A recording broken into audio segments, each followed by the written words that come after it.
Assalamualaikum warahmatullahi wabarakatuh. Halo Sobat WB Gemilang, selamat datang di Belanda Tening SMP Wirabuana. Perkenalkan, nama saya Ade Irma Purnama SPDI. Saya mengajar pendidikan agama Islam. Hari ini kita akan menyampaikan materi tentang iman kepada kodo dan kodar. Kalian tahu apa itu iman kepada kodo dan kodar? Untuk mengetahui apa itu iman kepada kodo dan kodar, yuk perhatikan penjelasan sebagai berikut. A. Memahami makna iman kepada kodo dan kodar. Kodo dan kodar dalam ajaran Islam termasuk rukun iman yang keenam.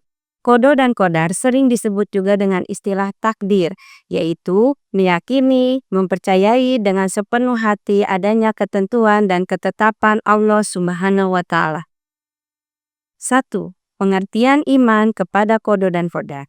Kodo dan kodar adalah sama-sama merupakan ketetapan, keputusan, kehendak Allah Subhanahu wa Ta'ala untuk seluruh makhluknya. Sebagian pendapat mengatakan kodo adalah ketetapan Allah yang akan terjadi, sedangkan kodar adalah ketetapan Allah yang telah terjadi.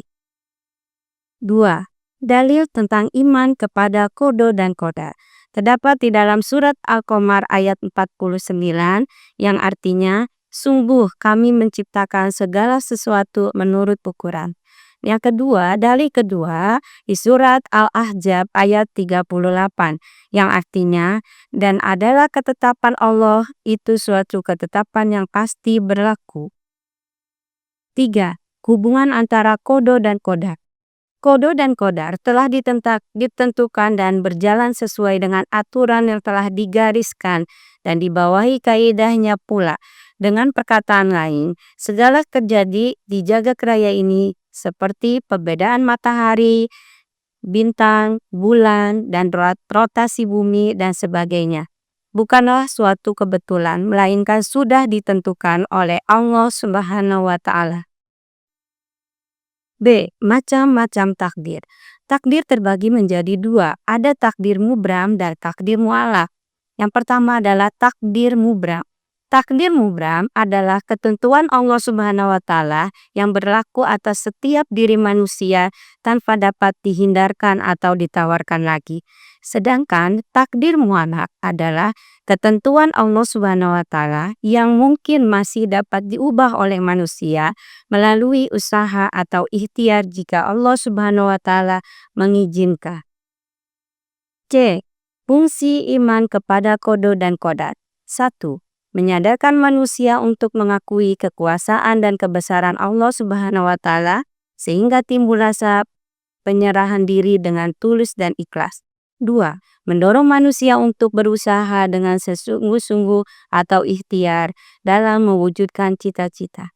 3. Membentuk manusia yang memiliki akhlak mahmudah atau sifat terpuji. 4. Menciptakan rasa syukur atas nikmat dan karunia Allah Subhanahu wa Ta'ala. 5. Mengingatkan kepada manusia bahwa semua yang diperbuat di muka bumi pasti akan dimintai pertanggungjawaban. 6. Manusia menjadi termotivasi untuk bekerja dan berusaha dengan benar menurut pandangan ajaran Islam. D. Perilaku beriman kepada kodo dan kodar. 1. Melatih diri untuk pandai mensyukuri nikmat Allah Subhanahu wa Ta'ala. 2. Mendidik diri untuk ikhlas menerima kenyataan hidup dengan hati sabar dan tabah. 3. Cukup tenang dalam hidup ini dan tidak mudah terpengaruh lingkungan. 4. Berusaha untuk dapat mengendalikan diri dan tidak bersikap sombong. 5. Melatih diri untuk sabar dan tabah. 6. Senantiasa berprasangka baik kepada Allah ketika mengalami kesulitan hidup. 7. Selalu meyakini bahwa semua yang dialami manusia adalah ujian dari Allah. 8.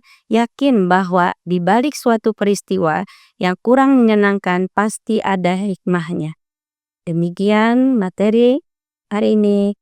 Sampai ketemu lagi dalam blended learning berikutnya. Wassalamualaikum warahmatullahi wabarakatuh.